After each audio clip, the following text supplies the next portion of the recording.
Hey gang, we are growing as disciples. That's our goal, that's our objective, that's our task. And so we've been looking for a couple of months at what is a disciple. If that's what we're trying to do, then what does a disciple look like? And some characteristics the Bible's got for a disciple. We looked last month at the characteristic of love and how we try and grow in that. This month in our groups, in our booklets, we're tracking with this big idea of peace. How do you get peace?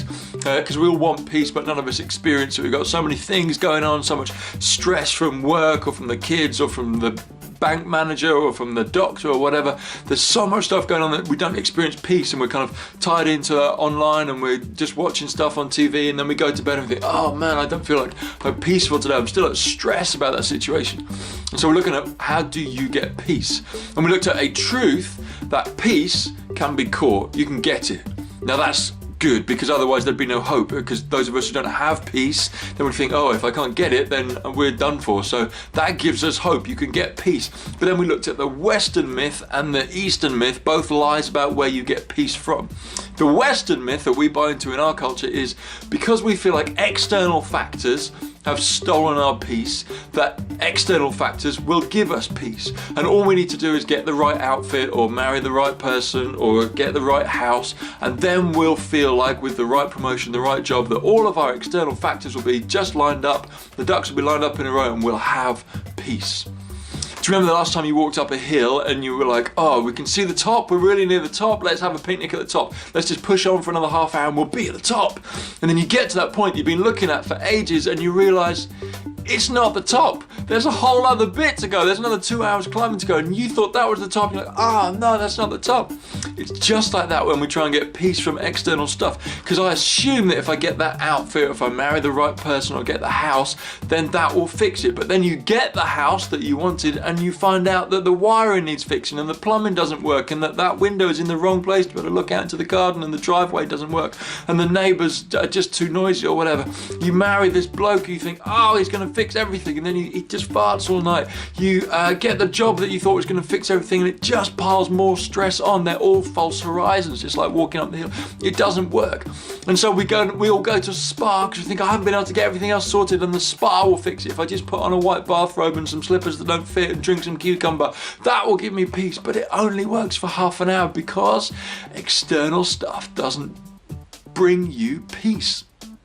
That's the Western myth. The Eastern myth is that because the external stuff won't fix it, we need to look inward. We need to find out what's inside me. I just need to meditate, balance my chakra, get my yin and my yang sorted, put that sofa over there and meditate, and I will find the divine eternal spark in me and reach nirvana by looking introspectively inside. But that doesn't work either, because you can't be the problem and the solution simultaneously. If I was the solution to all my problems, everything would be a lot simpler, because I hang out with me an awful lot. So if I was the thing that was going to fix it, bingo, but I'm not.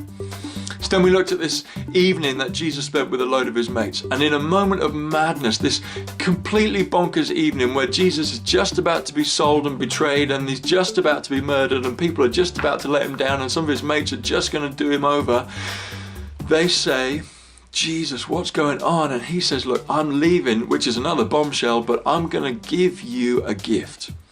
I'm going to give you the peace of God. The peace of God which transcends understanding, by the way. And then he says this, I don't give as the world gives. So we're not trying to escape like the Western myth or the Eastern myth. We're not trying to escape stuff. We're not looking externally or internally. We're looking to Jesus. And we're looking to say, in the middle of where I find myself, not escapism, but in the middle of it, acknowledging exactly what's going on, Lord, I need God's peace. I need the peace of Jesus right now. I'm looking to redeem where I am. I'm not looking to escape it. I'm looking to hear the voice of Jesus in the middle of it. God living in me by the mysterious, bizarre, powerful, wonderful presence of the Holy Spirit. You don't have to get it.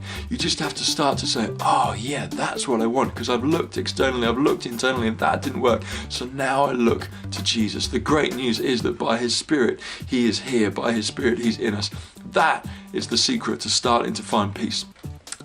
Kick it around in your groups, track with the readings this week, discuss it around tables, and we're going to try and help each other experience the peace of God in the middle of the madness. Have a great week. Hope to see you this Sunday. We're having a Passover meal, this meal that's been experienced by God's people for thousands of years, and we haven't been reheating it for thousands of years, it's all right. So we're going to kick off at 11, so get down to church for 11. We'll start at 11, there's like an hour of stuff to do, and then we'll eat, and then we'll be kind of done by 1:30. Okay, have a great week. Hope to see you soon.